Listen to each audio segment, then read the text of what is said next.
What's up, guys? It's me, Tim, with the Gutter Growth Podcast. I got Jordan Thompson with me today with Bluebird Capital. What's going on, brother?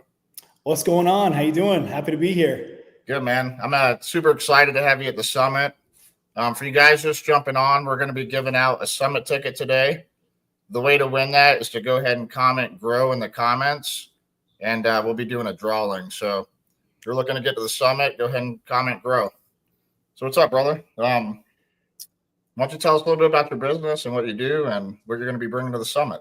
Yeah, man, right on. So my name is Jordan. I've been buying businesses for probably 5 or 10 years, and we've got a pretty decent portfolio. Our portfolio of many different companies does about $30 million in annual revenue. However, the really exciting part is over the last about 2 years, we've been divesting from a lot of our other holdings and going all in on gutters. And so we accidentally bought a gutter company about 2 years ago, kind of saw the dollar signs and the gold mine that it could be. And so we've been slowly selling off our other holdings in order to go all in on gutters. We started a private equity fund to raise money to buy gutter companies. And so gutters is the way for us. And that's all we think about now. Good deal, man. So you're the man that knows like how to buy a business and how to sell a business. Yeah, absolutely. You know, got experience on both sides. So have sold businesses. We deal with business owners all the time. And then also, you know, on the buy side, I know kind of what to look for. And so we've been able to help out a lot of business owners get their businesses ready to sell, or at least, you know, built in such a way that, golly, they're not grinding every single day.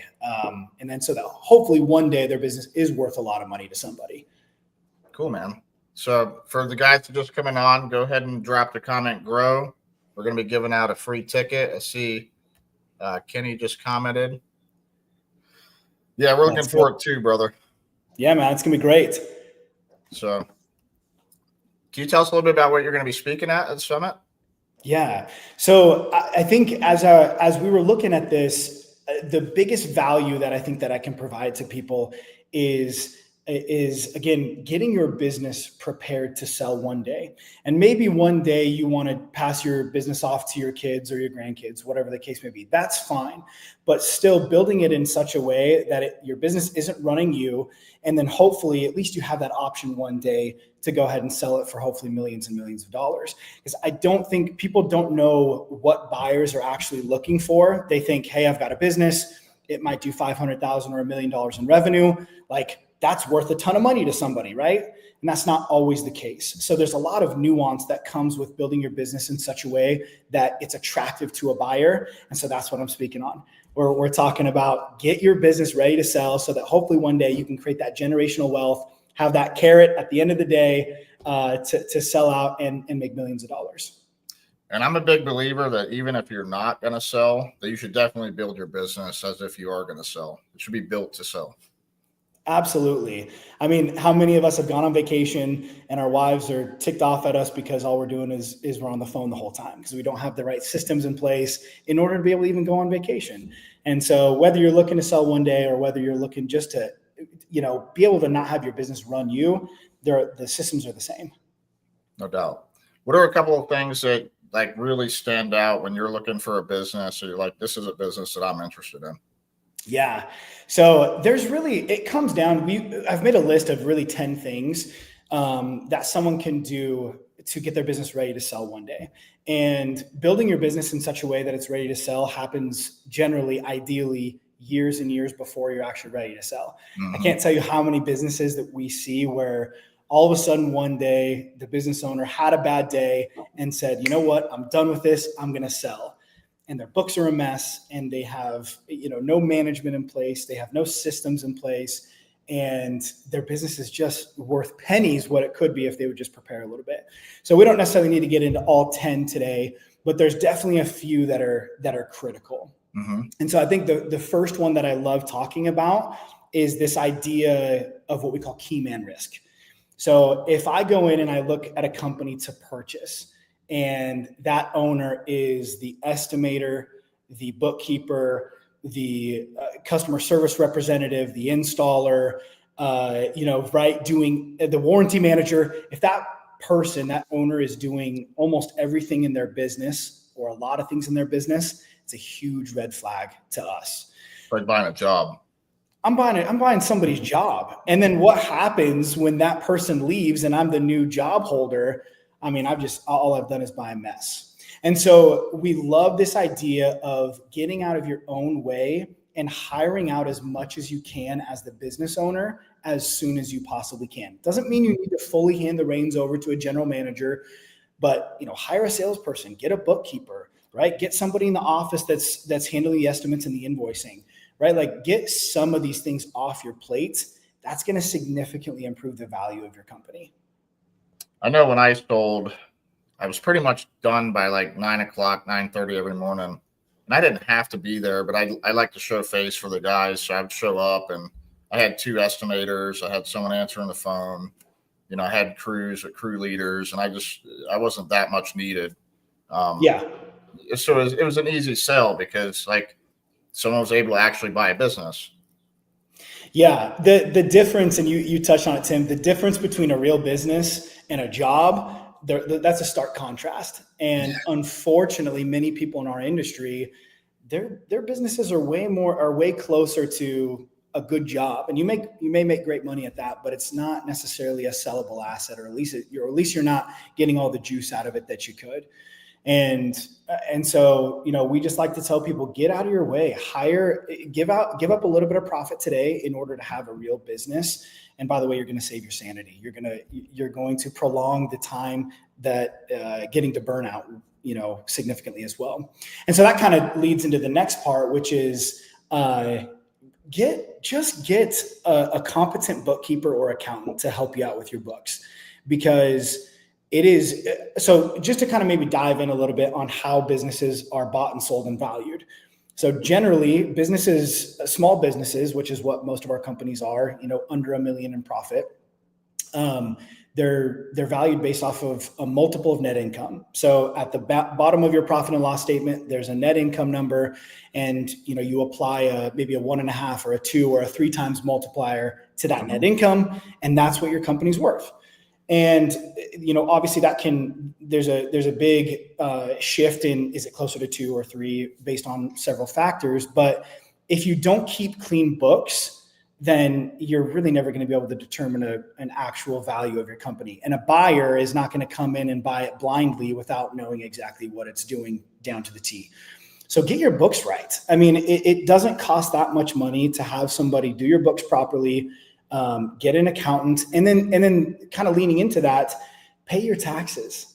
Like, I know that I'm going to get, cast as stoned for saying that. But again, for someone like me who's coming to buy a business, it's so important that I need to be able to verify the income. And your profit and loss statement in your, terribly ran books is one thing, but what did you actually pay the IRS? What did you actually tell the IRS you made? That to me is a sure way to know what your business actually made in profit. And so if you're even thinking in those years leading up to selling, it's worth it to bite the bullet and pay a little bit in taxes, because it's going to elevate the value of your company at the end of the day. I actually won't take cash from people. I rather, go through my company, and I don't want them to devalue my company so I could save $100 on taxes.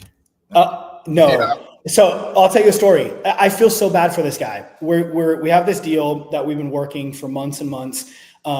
Really, actually, a decent sized gutter company, like fits our buy box. Everything was perfect.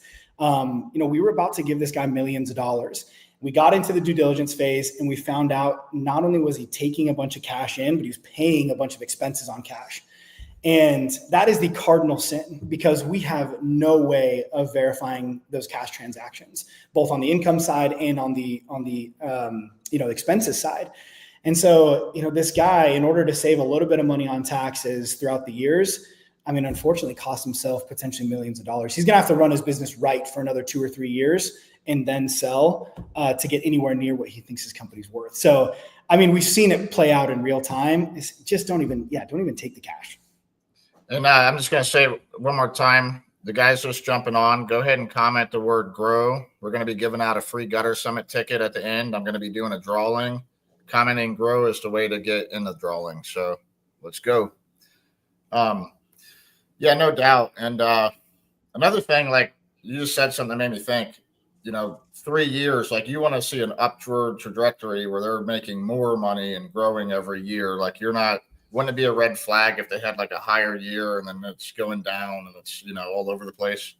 For sure, Tim, and that's something that we're battling with right now. I think, as you know, we talk to hundreds of gutter owners every week, and what we're seeing is 2025 is generally trending down for a lot of companies.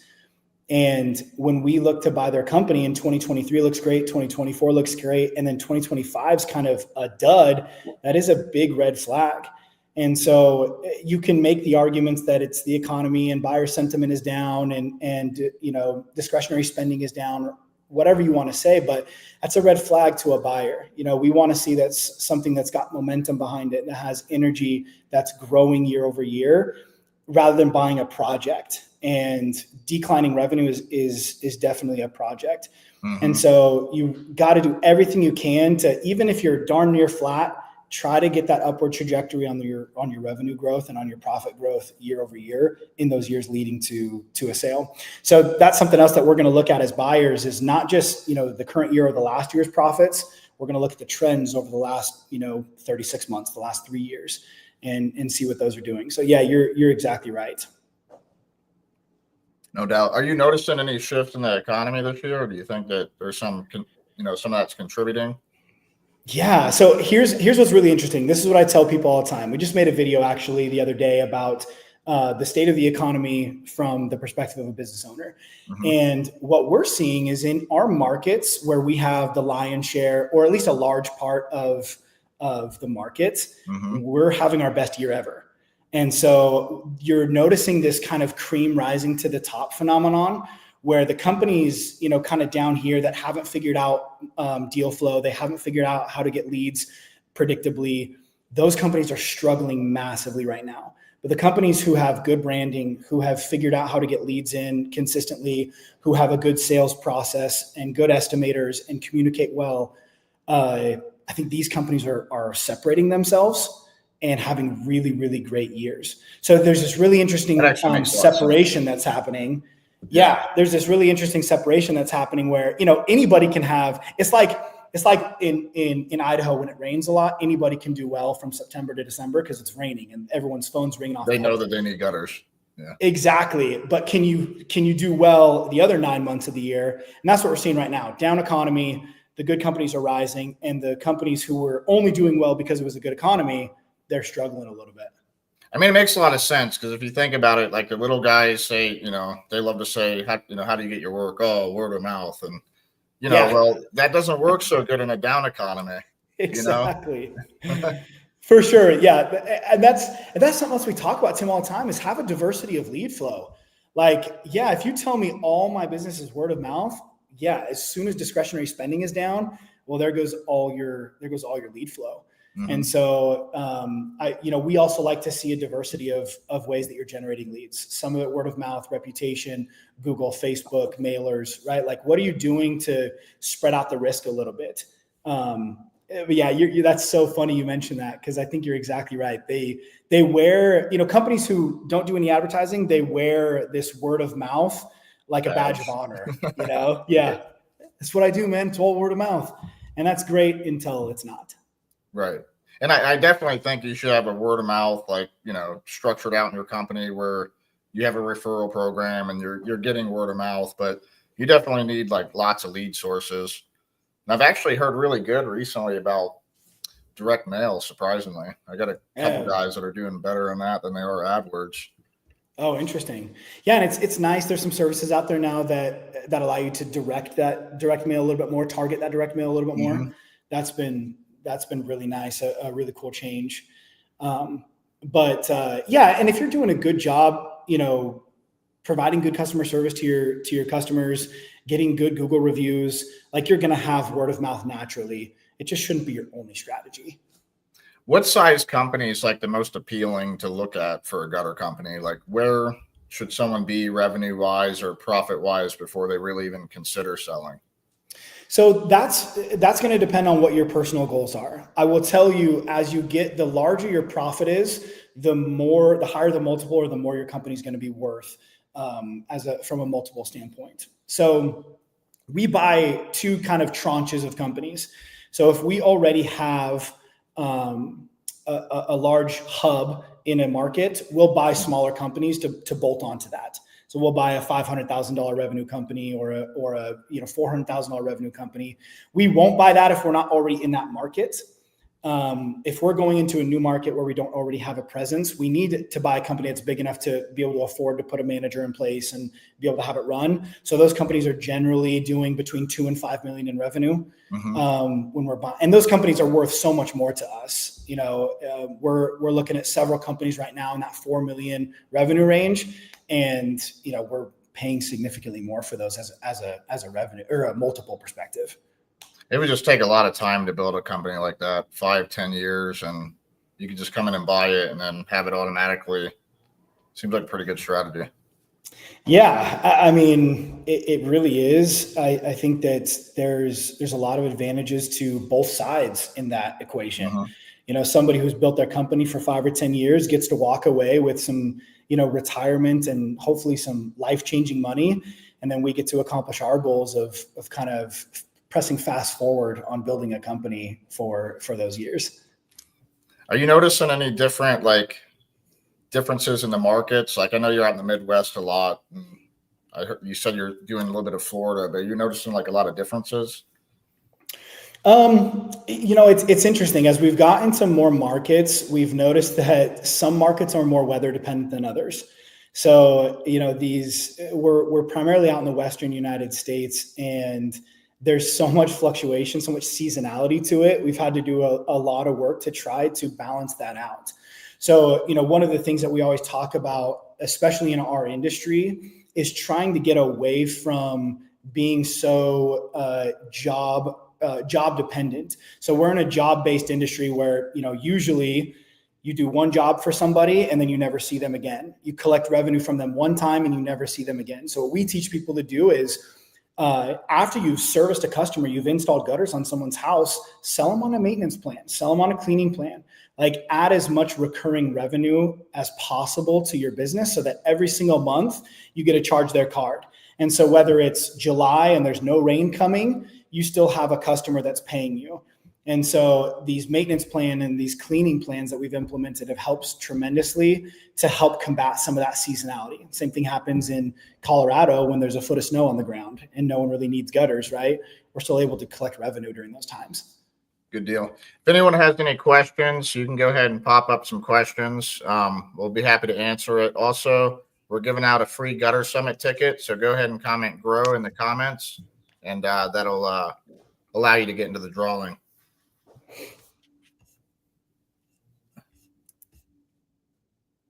Good deal, man. So, what were we just saying? We were talking about adding recurring revenue. Okay. Yeah. So maintenance packages. I'm pretty big on what I like to do, right, is I like to have a mediocre type of warranty and then offer them a maintenance package, and that'll give them the lifetime warranty. And now I got the reoccurring revenue. I'm going there 1 or 2 times a year. Also, now that, because if they just forget you, which is basically what it is when you just do their install and you're doing nothing for them again, your word of mouth will go down. But if they're reminded of you once or twice or 3 or 4 times a year, now they're thinking about you more. And so you'll actually get more word of mouth from it, as well as now you got reoccurring revenue. For sure. That's so wise. Yeah. And that's the exact process, the thought process that we had as well. And then when you go to sell that business, by the way, if you can show you've got $500,000 in recurring revenue every year, that makes your company worth so much more versus the company that, hopes and prays that they still they keep getting calls every month, And so that recurring revenue boosts the value of your company tremendously when you go to sell it. So that'd be more towards the three times the P&L. Yeah, for sure. That helps push that value up. That's exactly right. And most gutter companies aren't doing that, by the way. The gutter companies that we look at purchasing, none of them have recurring revenue. So this idea of cleaning and maintenance plans, I think, is something newer to the industry, but it's something that I think everybody needs to jump on immediately and focus on.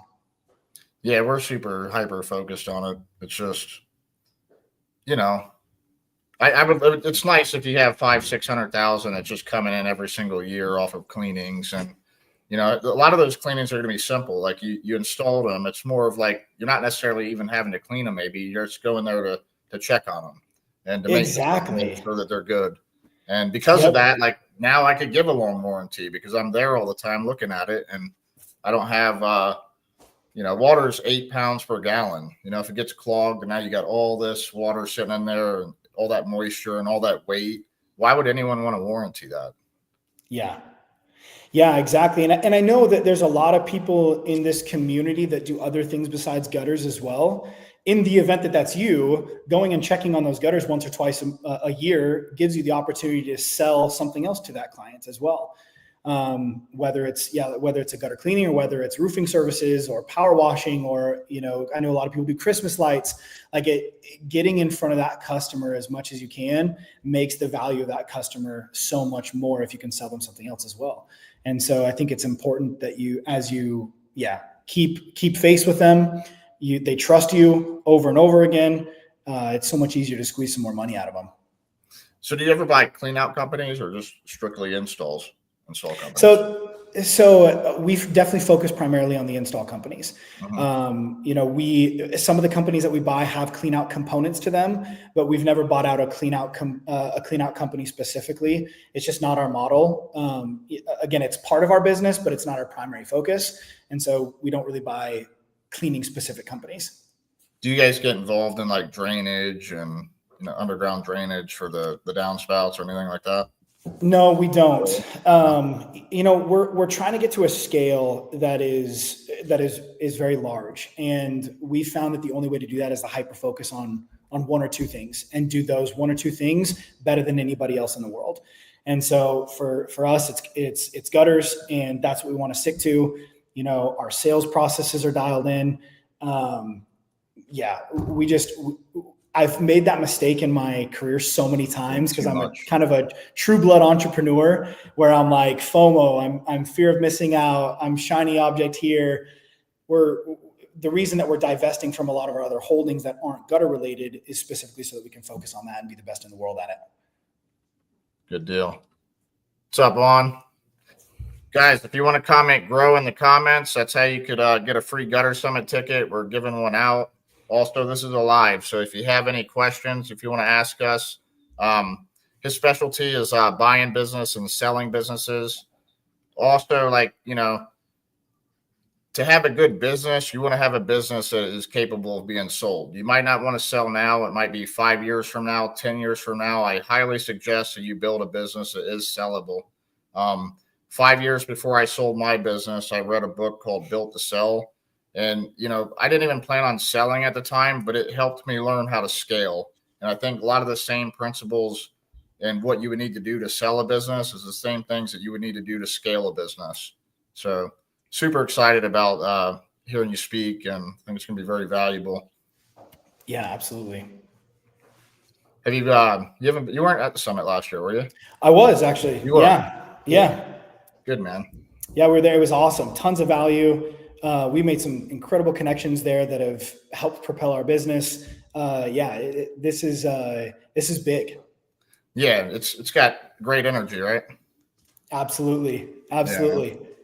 Yeah, last year was excited. I think a lot of lives were changed. Between, someone getting a free gutter machine and that really getting them started in the business. But I just think, all the information and, the friendships, like I created so many friendships at the summit that's just lasted. And, so networking is a lot more important than people sometimes realize. Absolutely. And it's so unique to be around other people who are dealing with the same struggles that you're dealing with, because entrepreneurship, owning a business, it can be lonely. So it's really nice to be around a group of people who are more or less going through similar challenges and frustrations that you are, and also that have solutions to those problems oftentimes. No doubt, man. Yeah, I'm excited. So guys, one more time, comment the word grow. I'm going to be giving out a free summit ticket. We got a couple people in here that already commented. but go ahead and comment, grow, or ask us some questions, and we'd be happy to answer them. So what? So you got anything for me, man? Any nuggets or anything you want to talk about? Yeah. So I think the other thing is, let's talk about SOPs, standard operating procedures. This kind of piggybacks off exactly what you just said, Tim, of whether you're going to sell your business or not, grow it, build it in such a way that you could sell it. And what that's going to do is it's going to provide so much sanity to you. So you should be creating standard operating procedures that are detailed enough where somebody could come in and essentially do that thing without any explanation. And so do your best to create processes that are repeatable enough where you're doing it the same way every single time, from how you put in an estimate into your CRM, how you answer the phone, how you're collecting checks or money from your customers, right? Like when you go to the bank, how you do a bank deposit. These things should be systematized in such a way that if you go on vacation, things are still getting done the same way. We should not be flying so much by the seat of our pants to where we have to answer so many questions and give so much direction to our employees. It should be done systematically. And again, when I look at a company that I'm looking to purchase, if that company is a well-oiled machine that has systems in place, and granted, I'm probably going to want to change some of the systems when I come in and buy it, but if I know that those employees are running it a certain way, that is just so much more valuable to me than having to come in and fix everything about the business. At least you'll know the systems, right? And instead of going in blind, like at least you'll have a map of what you're buying. Yeah, absolutely. Yeah, we get a much better depiction of what it is that we're buying. So put systems in place, and it can be really, really simple to start. If there's anything that you do in your business more than 3 times a day or 3 times a week, start with those processes. It doesn't have to be so detailed as how your employees ask you to go to the bathroom, but it should be detailed enough where the core functions of your business are listed out, written out, and also, here's the hardest part, followed. We see a ton of business owners that get really excited about building out systems, and they build them out and then they don't hold anybody accountable to it. And I think that that's one skill that we probably all need to work on, is holding people accountable, make sure the system's being followed. Yeah. Have company meetings every week. Yeah, exactly. Yep. Company rhythms, man. And if you don't have SOPs, we actually have SOPs for you in the gutter growth program. You could always, come talk to me, maybe jump in the program for a few months, and we'll help you grow. Like, we could help you make a sellable business for sure. And also, you could just plug and play and put your logo on some of these systems and print them out for yourself. That is huge, by the way. That's such a value add that I don't think people realize, because having been in so many different businesses and built so many systems from scratch, you don't know what works until you built it out, ran with it for a while, and realized it doesn't work, and now you have to tweak it. To be able to take somebody else's systems that already work and plug and play into your business is such a massive value add. So I recommend that to anybody listening. Go just take the systems that have already been, dummy proofed, and use I'm sure you would love to buy that business if they had all that stuff. Oh yeah. Today. That's exactly right. Yeah, that's exactly right. If someone is interested in selling a business, how do they get a hold of you? Yeah. So the best way, our company's called Bluebird Capital Fund. We've got a powerhouse team behind us of operators and of financial wizards. So Jordan@bluebirdcapitalfund.com is my email. I'm happy to chat with anybody, whether that's if you're serious about selling your business or whether you just want to bounce some ideas off. This is my passion, talking about this stuff. I'm happy to jump on a call with somebody, point you in the right direction. Whatever it is that I can do to add value. But that's generally the best way to reach me at. So Kenny's got a question here. Kenny says, are you looking for common styles or ways that make some SOPs stand out? I guess what are some better ways that you have seen? So as it relates to SOPs, I think it's important that you make it as simple as possible. So we look for SOPs that are simple and that are being followed. That's really it. If it's simple and it's understandable and you can actually follow it and your company is actually following it, that's an effective SOP. We recommend what we do. I know that there's a lot of different ways that you can do this part of it, but we house all of our SOPs just in a Google Drive.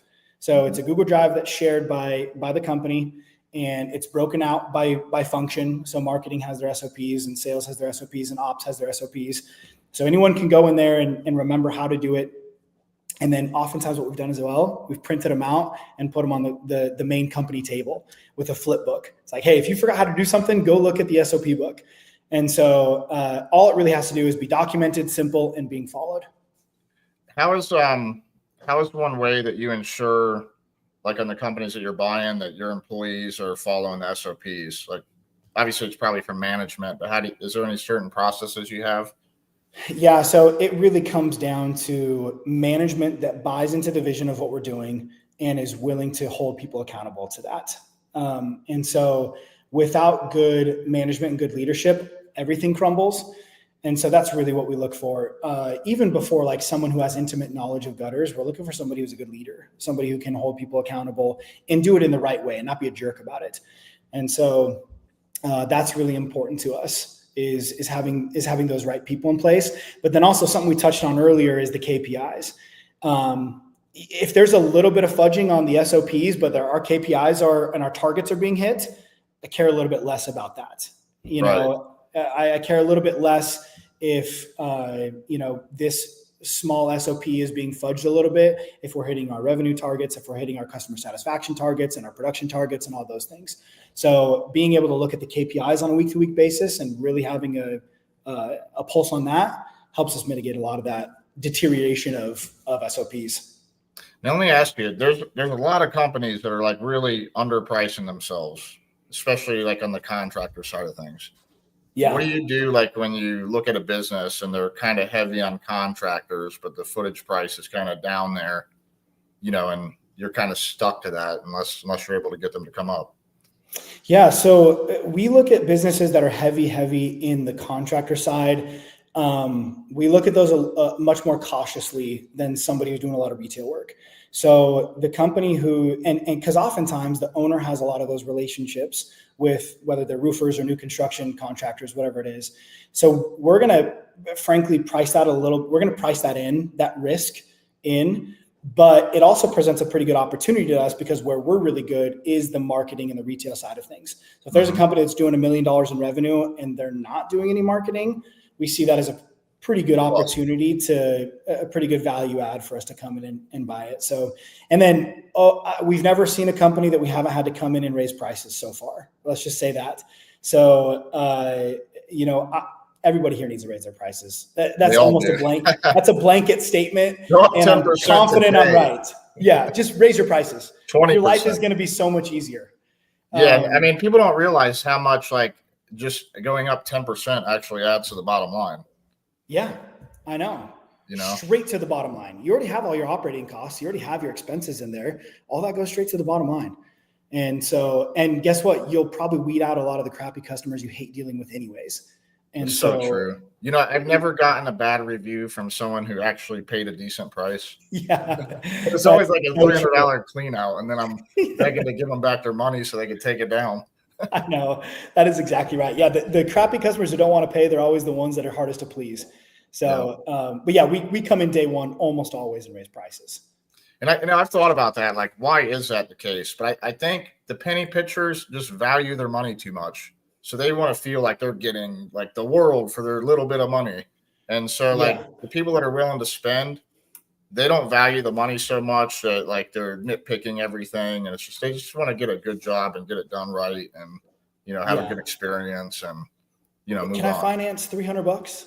You're like, oh, I guess you could. But, and then the guy that does a $30,000 copper half round job's like, here's a check. See you later. No, it's so true. Like I remember my first copper job that was like 118 grand. I show up to the guy's house and he's writing me a check for 60 grand before I'm walking out. Like it's nothing. Okay. I'll see you in a couple of weeks. Yeah. Let me know when it's done. Yeah. Like easiest customer I've ever had. Yeah. And I think as we raise prices, we attract people more and more. Well, one of our companies got a review the other day that we were so proud of.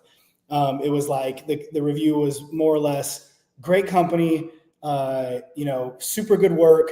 I knew they were the most expensive in town, but they were worth it. And it was like, that's a great review. It's exactly what we want right there. Yep.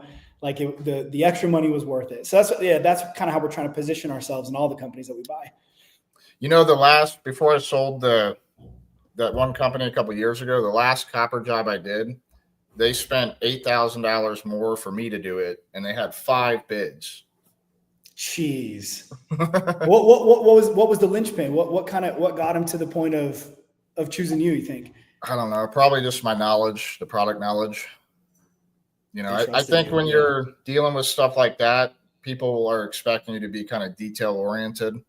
So I just kind of portray myself like that when I'm doing those type of estimates, and I'm putting like line items in my contract. I'm putting every detail on there, like everything that I'm using. They can tell that I'm not going to have some electrolysis going on because of the pieces I'm telling them that's going in it, like copper coated stainless steel screws and that type of thing. Yeah. Soldering, awesome. Like if you have that you're soldering in there and the other guy doesn't, now they're questioning whether he's doing it. And if you have everything listed and you look, like, man, this guy's really thorough, they're going to start questioning the next guy. And if the next guy doesn't have all these things, like he's out, Yeah, it becomes this game of like, well, what am I missing? Why are they so cheap? This seems like the right way to do it. Why are they so cheap? There must be something I'm missing. Becomes a red flag. Yeah, exactly. Yeah. So if we got anyone new on here, we are giving out a Gutter Summit ticket. We got a drawing. You have to comment the word grow in the comments to qualify. Or if you have any questions, go ahead and drop them for us. Probably stay on another 5 minutes or so. So you got any like crazy stories, like any crazy business buy stories? I probably got tons of them.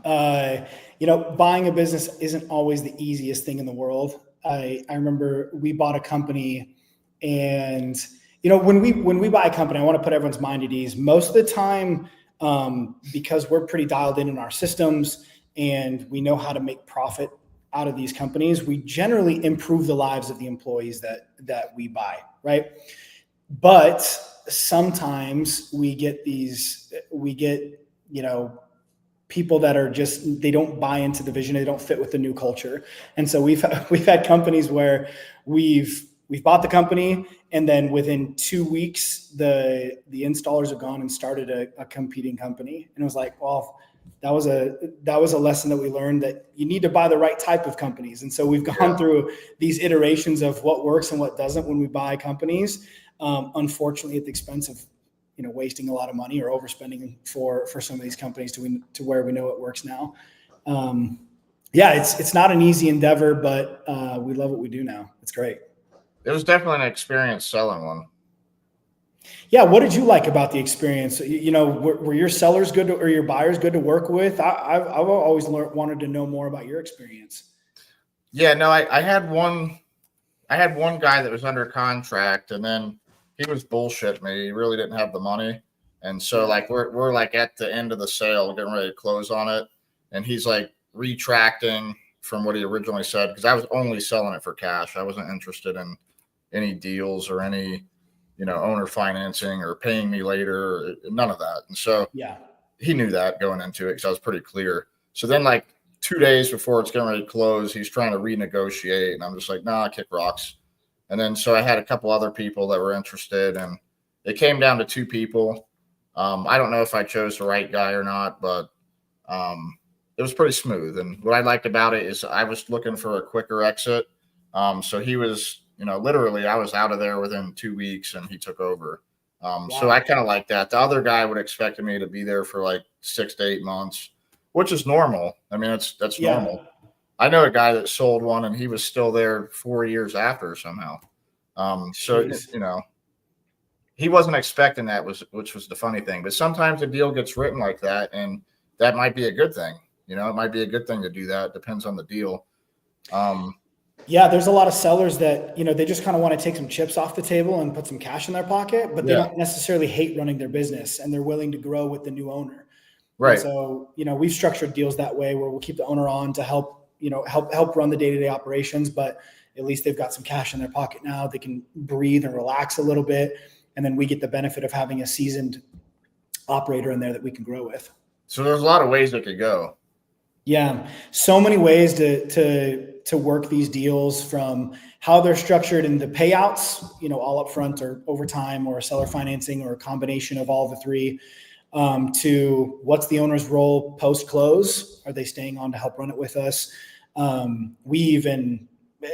they leaving and we're putting up an operator in place? We even let some of our owners, under the right circumstances, roll equity into our fund so that they can have some upside at the fund level, which creates even more. We call it a second bite at the apple, and that's creating some serious wealth for some of our sellers. And so there's so many different levers that we can pull to get a deal done for somebody. Exactly. Yeah. There's the sale today. And then when we go to sell eventually, in however many years it is, hopefully for way more, they essentially get to sell it twice. Yeah. That's pretty dope. Yeah. It's pretty cool. Yeah. Good deal, man. Well, I'm going to give you guys one more chance. If you want to comment the word grow, you'll have a chance to win the comments or win a ticket to the Gutter Summit. Yeah, man, I appreciate you coming on. That was some valuable information. Super excited about the summit, having you speak there. I believe you might have a booth too. Yep, we got a booth as well. So here to help people, whatever they need in selling their business. And then, yeah, I'm super pumped to speak and be there and feel the energy again of gutter growth. Cool, man. I appreciate you coming on, and I'm out of here. All right, we'll see you. See you, bud.